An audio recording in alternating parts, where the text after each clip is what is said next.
Baik, terima kasih. Langsung saja ya. Kakak di sini ingin menjelaskan, ingin membimbing kalian bagaimana cara pengujian korelasi menggunakan SPSS. Nah, sebelum ke langkah pertama, kalian harus terlebih dahulu menginstal aplikasi SPSS-nya. Setelah menginstal, eh, langsung ke langkah pertama yaitu membuka SPSS-nya. Nah, langkah kedua eh, nanti akan muncul tampilan seperti ini. Langsung langkah ketiga akan ditampilkan awalan dari SPSS. Nah, dari awalan SPSS ini kayak seperti Microsoft Excel ya. Eh, Di sini di pojok kiri ada yang namanya data view dan variabel view. Nah, data view ini eh, digunakan untuk memasukkan data atau mengentry data, dan variabel view ini untuk menentukan karakter atau mengatur ketentuan untuk data. Nah, selanjutnya langkah keempat, sebelum memasukkan data, kita harus membuat ketentuan terlebih dahulu pada variabel view. Nah, di sini kakak sudah memasukkan ketentuannya. Untuk kelompok pertama, namanya itu X, tipenya numerik, lebarnya 8, desimalnya 0, labelnya motivasi, values-nya non, missing-nya non, kolomnya 8, eh, like-nya ke kanan,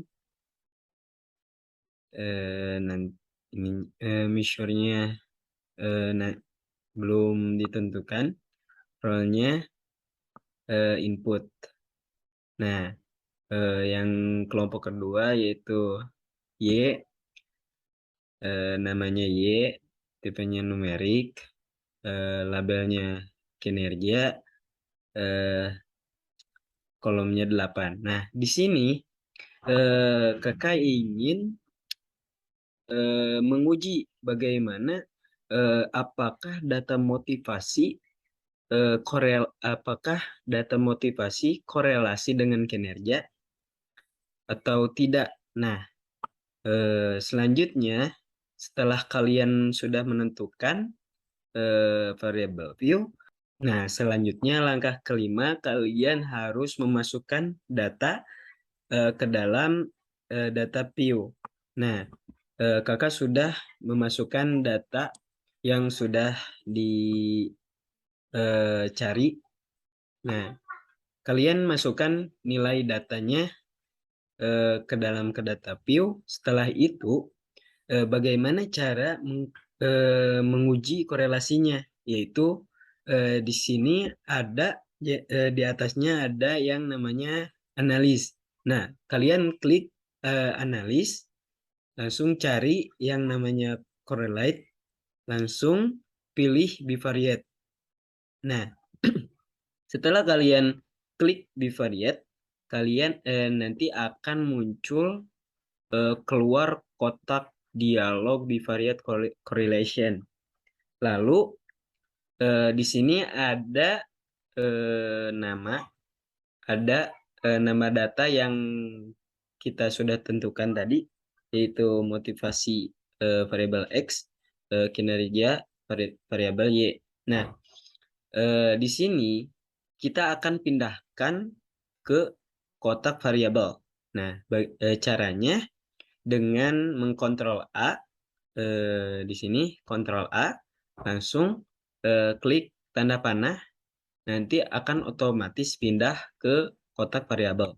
Nah, sebelum klik OK, kalian harus memastikan terlebih dahulu eh, person ini harus di tanda checklist atau diklik. Nah, setelah itu kalian klik saja oke, maka akan muncul tabel hasil korelasi. Sekian dari kakak. Lebih jelasnya akan dijelaskan oleh teman kakak yaitu Kak Iqbal yang akan mempraktikumkan dengan menggunakan SPSS, di mana nanti kalian akan mengetahui bagaimana cara memasukkan data pada data PIU, bagaimana cara memasukkan ketentuan data pada variabel PIU, dan eh, apakah eh, data motivasi dengan data kinerja korelasi atau tidak, dan apakah korelasinya positif atau negatif. Mungkin sekian dari kakak. Selanjutnya akan dilanjutkan oleh Kak Iqbal. Next. Baik, Assalamualaikum warahmatullahi wabarakatuh. Di sini kali ini saya akan membahas tentang yaitu soal latihan 15. Nomor 1, 3 metode mengajar matematika telah diberikan kepada 3 kelas 7 MTS. Hasil ujian pada akhir penggagasan dengan cara tersebut adalah sebagai berikut, di mana N-nya sebanyak 7, dengan hasil ujian metode pertama itu 89, 93, 75, 90, 85, 99, 87, dengan hasil dengan ujian metode 2 60, 68, 73, 61, 76, 85, 64, 56. Terus hasil ujian metode ketiga itu ada 64, 69, 78, 92, 81, 70, 85. Nah, pertanyaan pertama itu, jika ingin melakukan uji perbedaan dari ketiga metode tersebut, untuk menentukan metode mana yang terbaik, asumsi apakah yang harus dipenuhi? Nah, jadi jawabannya itu adalah asumsi-asumsi yang harus dipenuhi dalam analisis varians adalah data sampel dipilih secara random. Data harus berdistribusi normal dan memiliki varians yang homogen. Lalu kemudian pertanyaan yang B, berdasarkan data di atas, ujilah dengan menggunakan uji ANAVA, di mana alfa sama dengan 5%. Jadi jawabannya itu dapat dijadikan tabel data hasil pengamatan dari ketiga metode tersebut. Didapatlah jumlah, di mana metode pertama jumlahnya itu 616, metode kedua jumlahnya 483, metode ketiga jumlahnya adalah 539. Dari jumlah tersebut dapat dihasilkan rata-ratanya, yaitu dengan metode pertama itu rata-ratanya 88, metode kedua itu 69, metode ketiga itu 77. Nah, langkah pertama itu kita mencari RY. Jadi RY sama dengan 616 ditambah 483 ditambah 539 tutup kurung kuadrat dibagi 7 ditambah 7 tambah 7 tambah 7. Hasilnya ialah 2.683.44 dibagi 21. Yaitu hasilnya 127.764. Setelah ketemu RY-nya, kemudian kita cari AY, di mana buka kurung 616 kuadrat per 7 ditambah 483 kuadrat per 7 ditambah 539 kuadrat per 7. Hasilnya ialah 127 dikurang dari area tadi yaitu 127.764. Nah, hasilnya ialah 1.274. Setelah didapat di RY dan AY, kemudian kita akan mencari sigma Y kuadrat. Itu dari semua data yang didapat itu akan dikuadratin. Jadi 89 kuadrat ditambah 93 kuadrat tambah 75 kuadrat tambah 90 kuadrat dan seterusnya sampai dengan 70 kuadrat ditambah 85 kuadrat. yaitu hasilnya ialah 130.552. Kemudian kita akan mencari DY, di mana DY itu rumusnya dari sigma Y kuadrat tadi dikurangi dengan RY dikurangi dengan AY, yaitu 130.552 dikurang 127.764 dikurang 1.274, yang hasilnya ialah 1.514. Nah, jadi setelah ketemu dengan K sama dengan 3, sigma NI sama dengan 7 ditambah 7 tambah 7 sama dengan 21. Dan sigma N dikurang 1, di mana N adalah 7, jadi 7 dikurang 1 tambah 7 kurang 1 ditambah 7 kurang 1 sama dengan 18. Sehingga dapat kita dapatkan tabel analisis varians yang berisi sumber variasi, di mana ada DK, JK, KT, dan F. Nah, jadi rata-rata DK 91, JK-nya 127.764, yaitu adalah nilai dari RY tadi, terus KT-nya ialah 127.764, di mana KT itu rumusnya JK dibagi DK, jadi 127.764 dibagi 1, jadi sama dengan 127.764. Kemudian antar kelompok, di mana DK sama dengan 2. Jadi JK-nya itu tadi 124, di mana itu ialah hasil dari nilai AY. Nah, kemudian KT itu rumusnya JK per DK, jadi 1.274 dibagi 2, yaitu 637. Nah, kemudian dalam kelompok, DK-nya sama dengan 18. Kemudian DK-nya 1514. 1514 ini ialah nilai dari DY. Nah, KT-nya ialah 84,111. Jadi total DK-nya ialah 21, total JK-nya ialah 130.552. Nah, kemudian kita akan meneliti. Yang pertama, kita akan mencari rumusan hipotesis. H0 yaitu tidak terdapat perbedaan.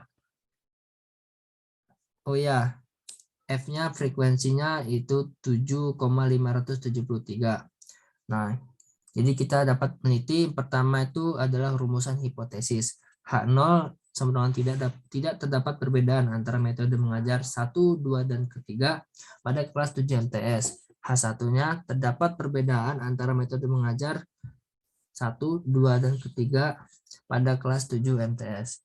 Nah, kedua itu kita akan menentukan nilai statistik uji, di mana F sama dengan varians antar kelompok dibagi varians dalam kelompok, yaitu 637 dibagi 84,11.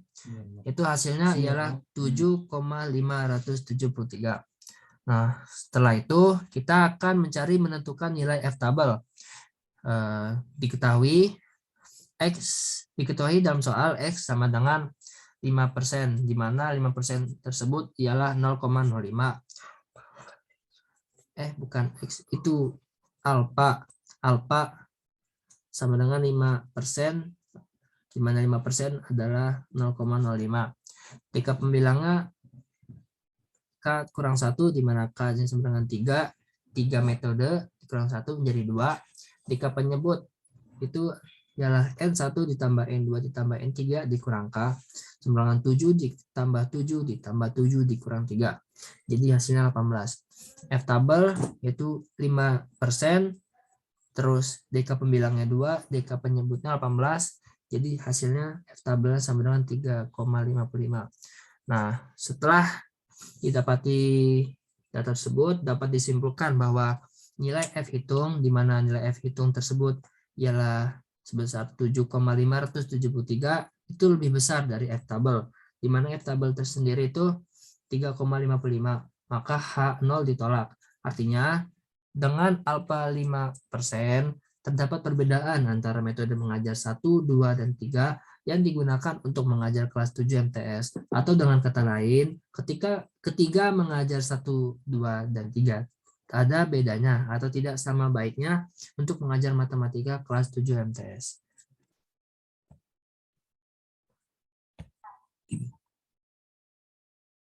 Nah, dikarenakan jika hasil pengujian ANAFA signifikan, maka kita selanjutnya itu melakukan lagi uji post hoc dengan uji LSD atau BNT. Nah, selanjutnya akan dijelaskan oleh Rian Pratama. Baik, bismillahirrahmanirrahim. Saya Muhammad Rian Pratama akan meneruskan penjelasan dari Saudara Najib, yaitu dikarenakan hasil pengujian ANAFA-nya signifikan, maka akan dilakukan uji post hoc dengan uji LSD atau BNT. Nah, langkah pertama yaitu merumuskan hipotesis antara metode 1 dengan metode 2, di mana H0 tidak terdapat perbedaan antara metode mengajar 1 dengan metode mengajar 2.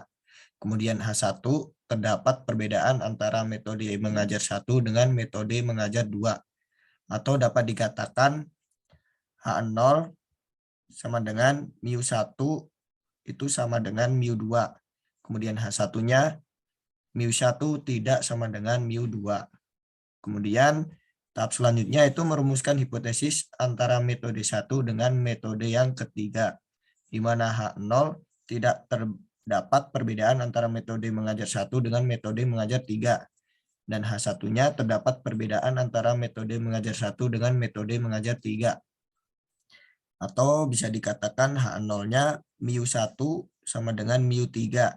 Dan H1-nya mu1 tidak sama dengan mu3.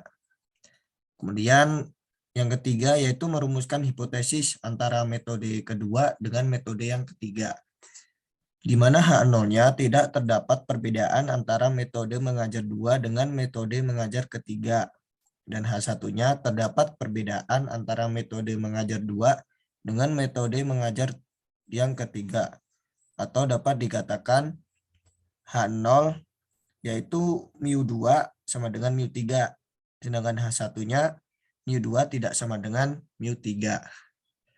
Kemudian kita akan menentukan nilai statistik uji dengan rumus BNT sama dengan T kurung buka 0,05,18 kurung tutup akar 2 kurung buka 84,111 kurung tutup per 7. Kemudian kita juga akan menentukan nilai T tabel dan nilai BNT-nya, di mana alfa sama dengan 5% dan DK-nya tadi 18. Kemudian jadi T tabelnya sama dengan 2,10. Sehingga mendapati hasil BNT sama dengan 2,10 akar 2 kurung buka 84,111 kurung tutup dibagi 7.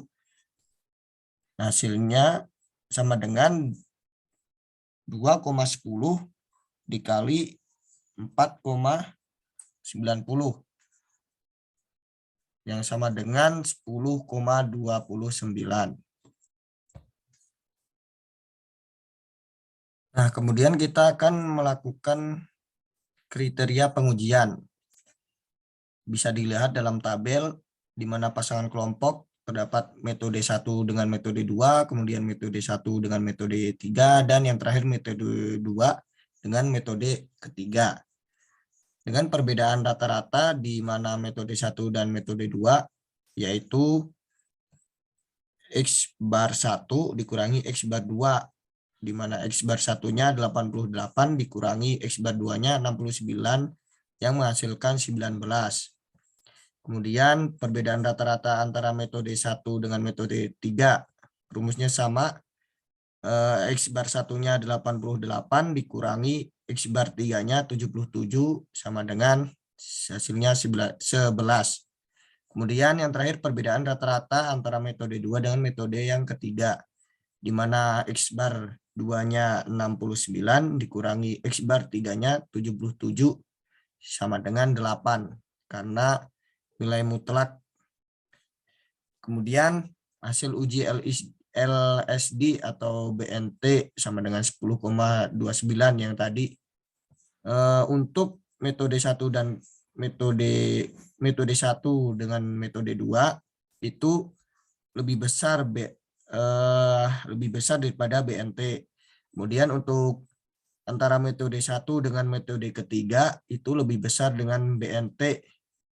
Sedangkan yang terakhir metode 2 dengan metode yang ketiga itu lebih kecil dari BNT. Sehingga kita dapat dari metode 1 dan metode kedua keterangannya yaitu H0-nya ditolak signifikan dan terdapat perbedaan antara metode 1 dengan metode kedua. Kemudian keterangan dari metode 1 dan dengan metode ketiga yaitu H0-nya ditolak signifikan dan terdapat perbedaan antara metode tersebut. Kemudian yang terakhir metode kedua dengan metode ketiga di mana H0-nya diterima dan H0-nya diterima tidak signifikan dan tidak terdapat perbedaan antara metode 2 dengan metode yang ketiga. Nah, dalam rangkaian tahap penelitian tadi, kita dapat mengambil kesimpulan di mana hasil pengujian menggunakan uji LSD atau BNT dapat disimpulkan bahwa metode mengajar yang terbaik adalah metode mengajar 1 yang dapat dihasilkan dari hasil uji post hoc. Sedangkan untuk metode mengajar 2 dan 3 adalah sama baiknya karena hasil post hoc signifikan. Mungkin segitu saja yang dapat kami uraikan dari pembahasan soal tersebut. Kurang lebihnya mohon maaf, semoga bermanfaat. Wassalamualaikum warahmatullahi wabarakatuh. Assalamualaikum warahmatullahi wabarakatuh. Kami dari kelompok 1 Statistika akan menjelaskan mengenai uji korelasi dalam aplikasi SPSS. Nah, di sini kami telah menyiapkan data dan juga aplikasinya yaitu SPSS. Sebelum dimulai, kita masukkan terlebih dahulu dengan menginput data-data yang telah disiapkan dan juga kita beralih ke variabel view yang di bawah kiri. Ada data view, ada variabel view. Nah, kita lanjut ke variabel view jika telah menginput data yang telah kita siapkan. Lalu di sini sebelumnya tidak ada teks karena ini telah kami tambahkan.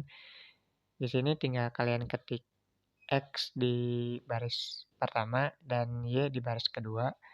Lalu di label ini sesuai apa yang kita uji. Nah, di sini kami labelnya stres kerja dan juga prestasi guru. Nah, lalu untuk uji korelasinya, kita ke data view, kita pengecekan lagi, data telah di-input, lalu ke analis. Lalu setelah kita ke analis, langsung pindah ke correlate, lalu pilih yang bivariate.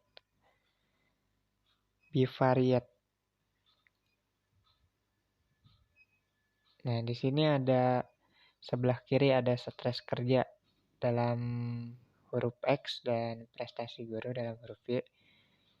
Pindahkan dua-duanya ke sebelah kanan, ke variabel, lalu ke checklist yang persen, lalu to toilet, dan juga checklist flag significant correlation. Lalu ketika sudah seperti ini, klik OK. maka akan muncul tabel korelasi yang tadi kita sudah input datanya.